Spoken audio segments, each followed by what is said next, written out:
एक गांव में एक बुढ़िया रहती थी। इसका एक कामचोर बेटा था। शेखी बिगाड़ने में बहुत माहिर था। उसको शेख चिली के नाम से पुकारा जाता। बुढ़िया मेहनत मजदूरी करके अपना और अपने बेटे का पेट भरती थी। एक दिन बुढ़िया बीमार हो गई। घर में खाने को कुछ ना था। रात को माँ बेटा दोनों ने फाका किया। अगले दिन माँ ने कहा, अब तुम कुछ काम करो, जंगल से लकड़ियां ही लाकर बेच दिया करो ताकि गुजरोकात हो सके। शेख चिली ने जंगल की राह ली। जो दरख्त इसके रास्ते में आता वो इसे पूछता, मैं तुझे काट लूं या नहीं।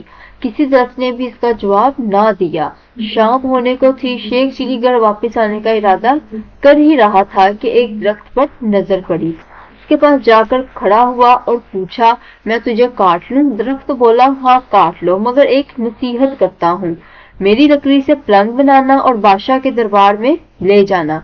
अगर बादशाह इसकी कीमत पूछे तो कहना, पहले एक दो रातें इस पर सोएं, फिर अगर मुनासिब समझे तो खरीद लें। शेख चिली ने दरख्त की हिदायत के मुताबिक इससे लकड़ियां काट कर पलंग तैयार किया और बादशाह के दरबार में पहुंचा। बादशाह ने कीमत पूछी तो शेख चिली ने कहा, पहले आप इस पर एक दो रात सोएं, अगर आपको इसमें कोई खूबी नजर आए तो इनाम के तौर पर जो दिल चाहे वो दे दे। बादशाह हैरान हुआ और शेख चिली के कहने पर नौकरों को हुक्म दिया कि आज यही पलंग मेरे कमरे में बिछाया जाए।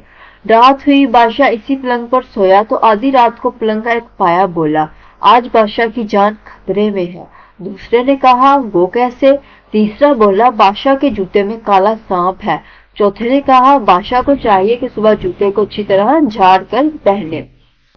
सुबह वाकई ऐसा ही हुआ। बादशाह के जूते में सांप था। जूते झाड़ने की वजह से वो सांप निकलकर भाग गया। इस तरह बादशाह की जान महफूज रही। दूसरी रात जब बादशाह सोया तो फिर पायों ने बातें करनी शुरू कर दी।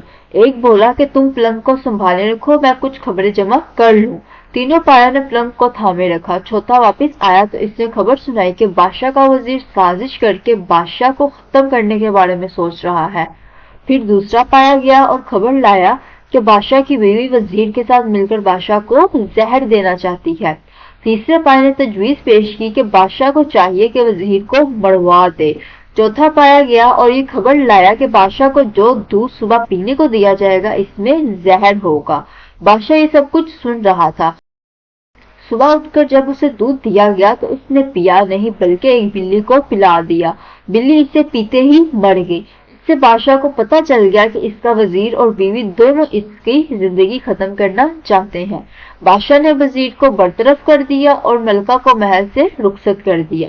बादशाह ने शेख चिली को बुलाया और बहुत इनाम दिया। बादशाह के दरबार में इसकी इज्जत होने लगी और दोनों माँ बेटा हंसी खुशी जिंदगी बसर करने लगे।